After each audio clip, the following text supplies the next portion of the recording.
Hi, my name is Magnus, and today I would like to give an update.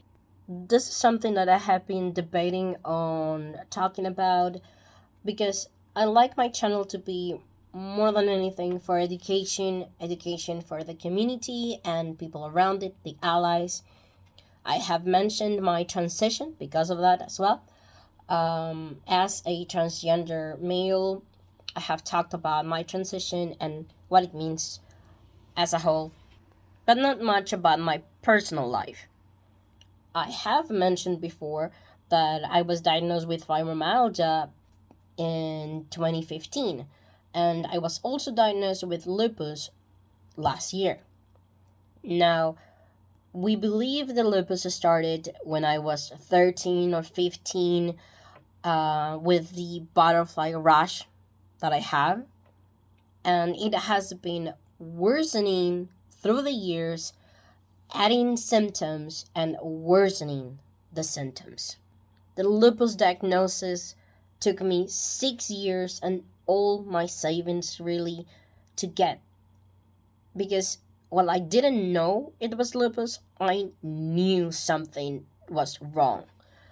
And unfortunately, because of how the medical system works, it took me that long, and because I don't have a health a health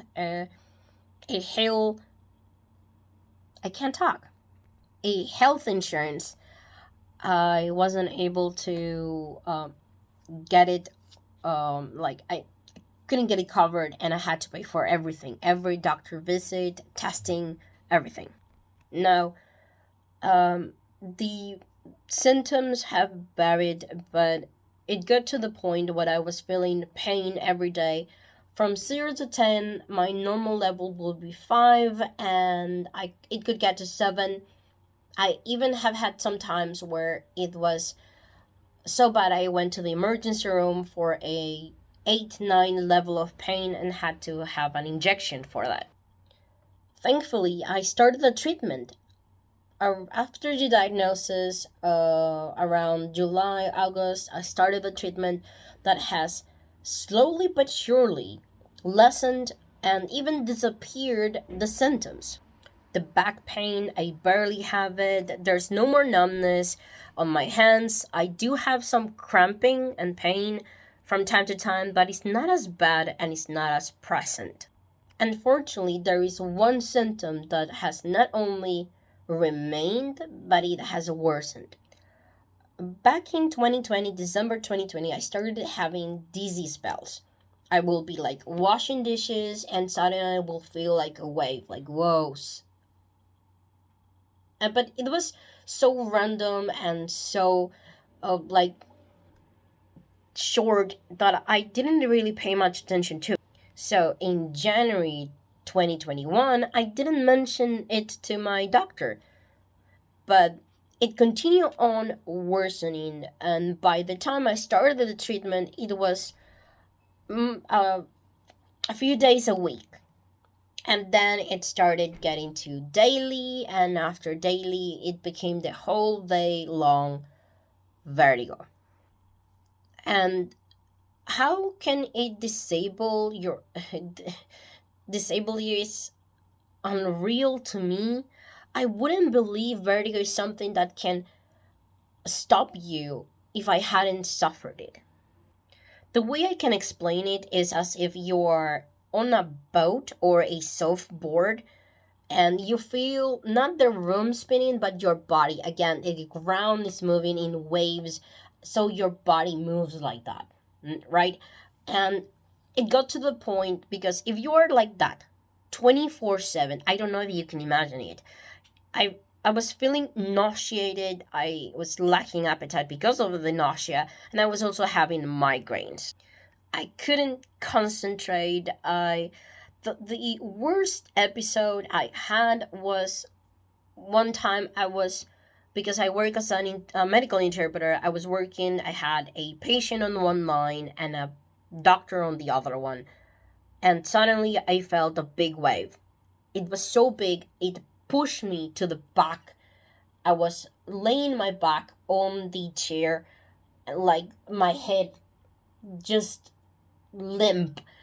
I could hear the doctor talking and the patient talking, but I couldn't understand what they were saying.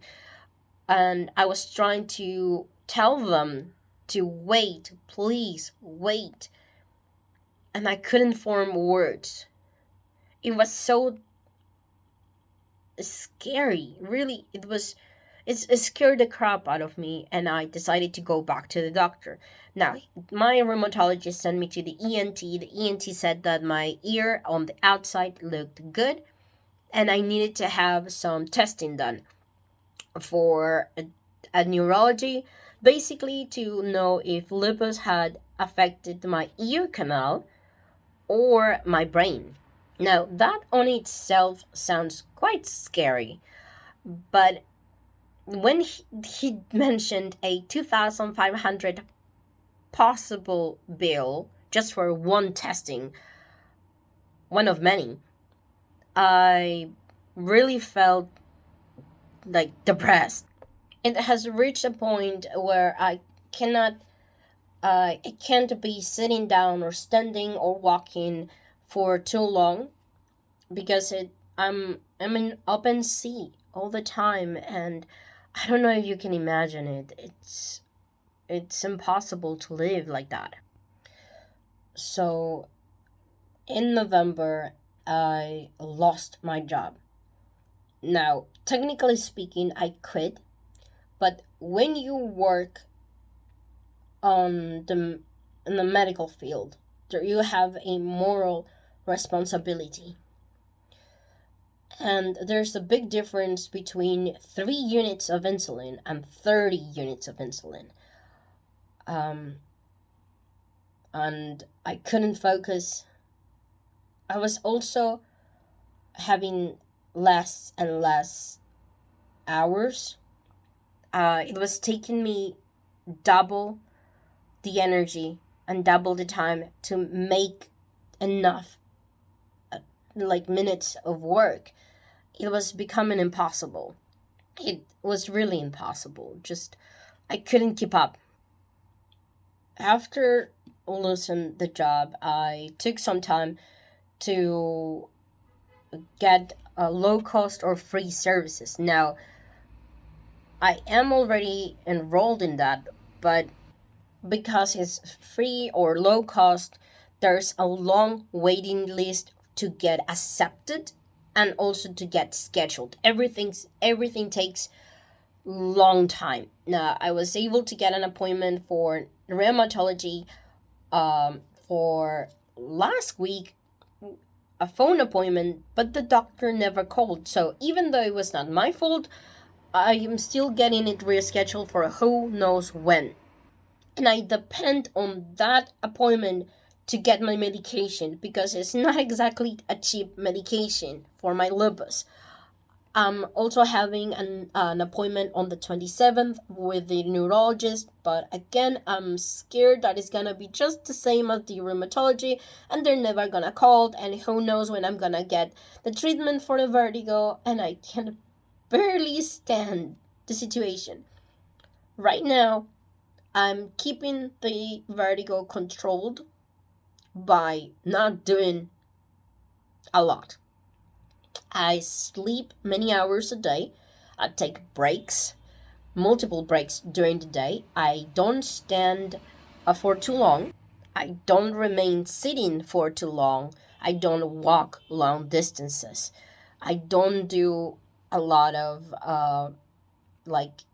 heavy activities.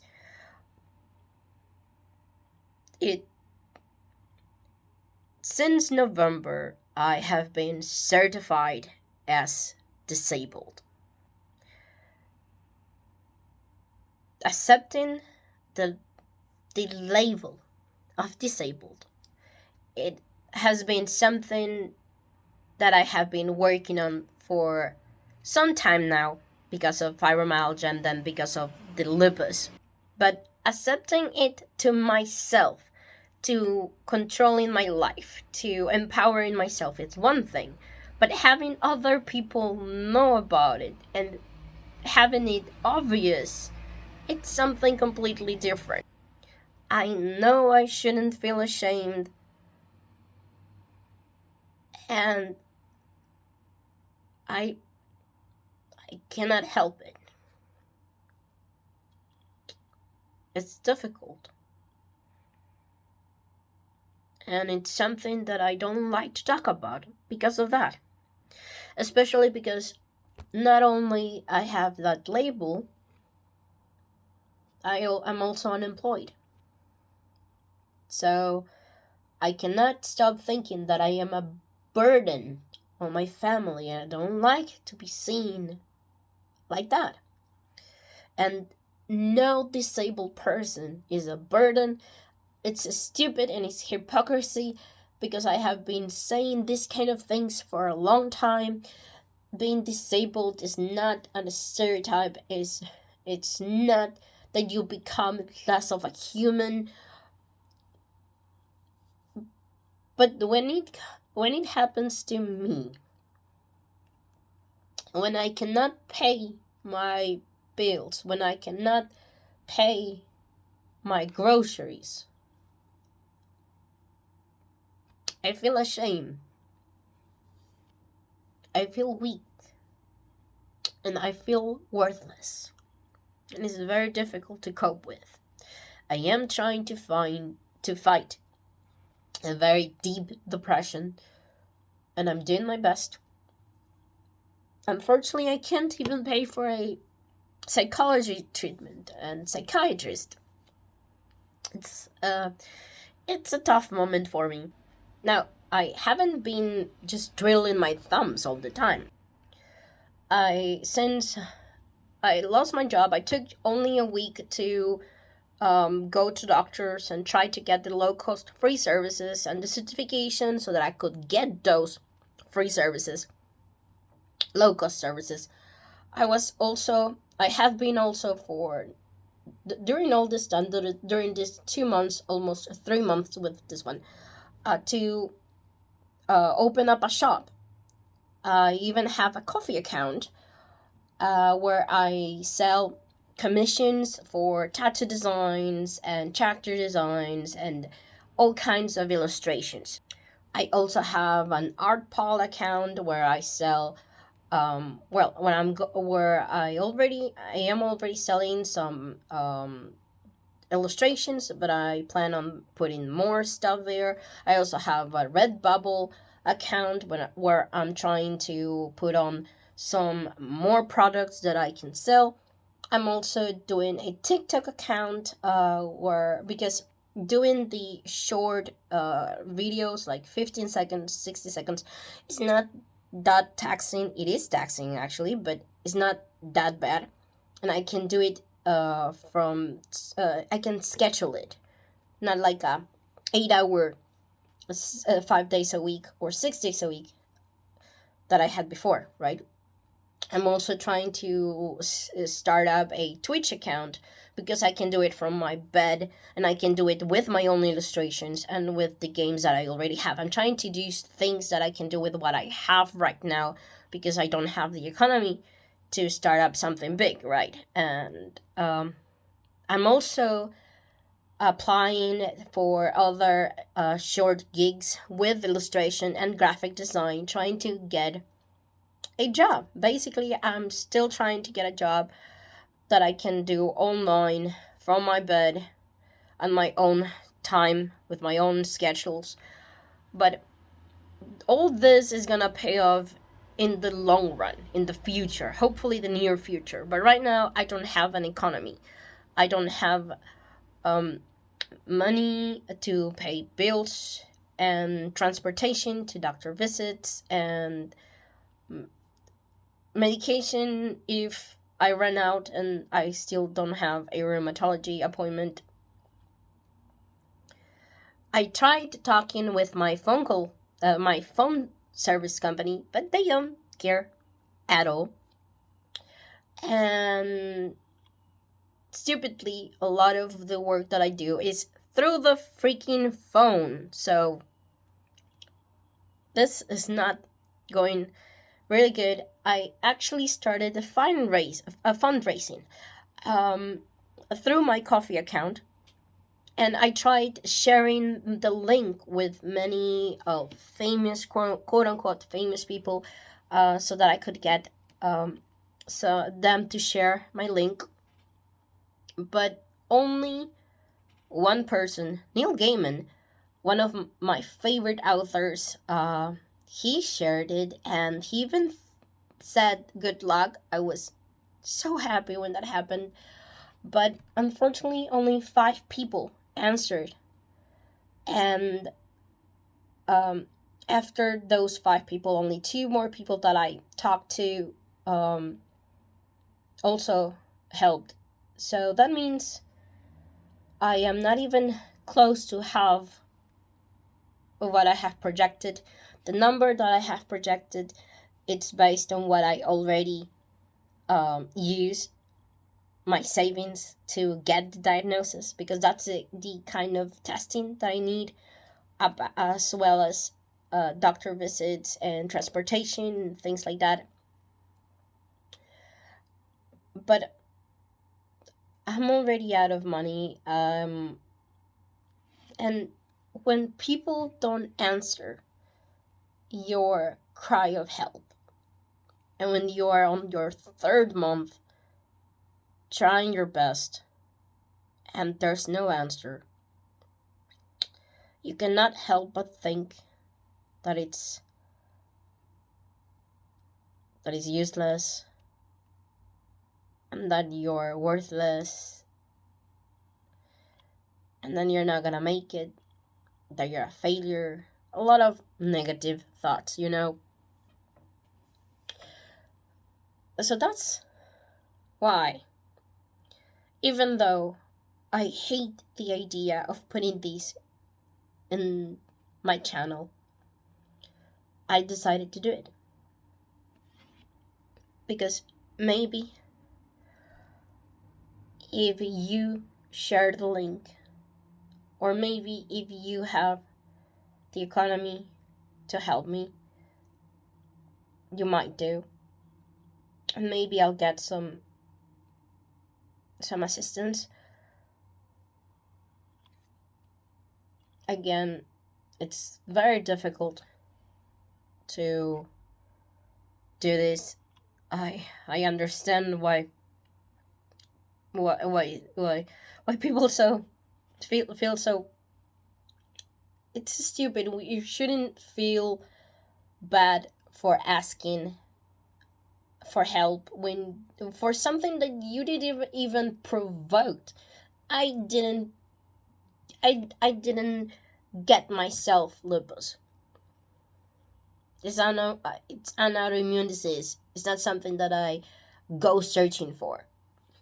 It's not like I smoked 50 cigarettes a day. But I still feel ashamed. I still feel like a failure, because I cannot pull my own weight right now, even though I have done it. I started working when I was 15, 16, because I wanted to help my parents with the costs of my education. My tools. I didn't go to uni because my parents couldn't pay for it, and I just decided to keep on working so that I could pull my weight, and I have kept on doing it until now. But I still feel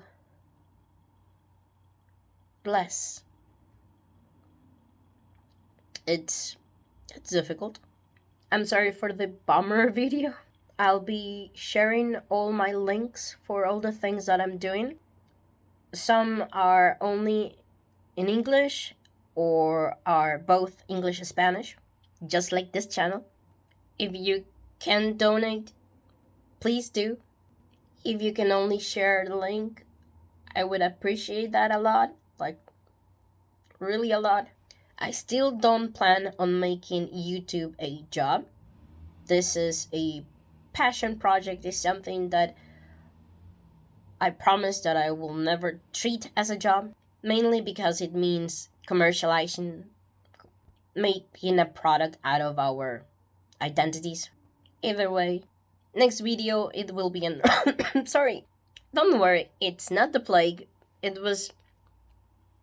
I have been recently ill. I have been out of it for like 3 days, but I'm okay now. Well, as okay as I can be. So, thank you for watching the video. Thank you for still being subscribed. I will be posting a regular video, hopefully, in these upcoming days. And again, thanks. If you can, donate. If you can't, sharing is caring. So, see ya.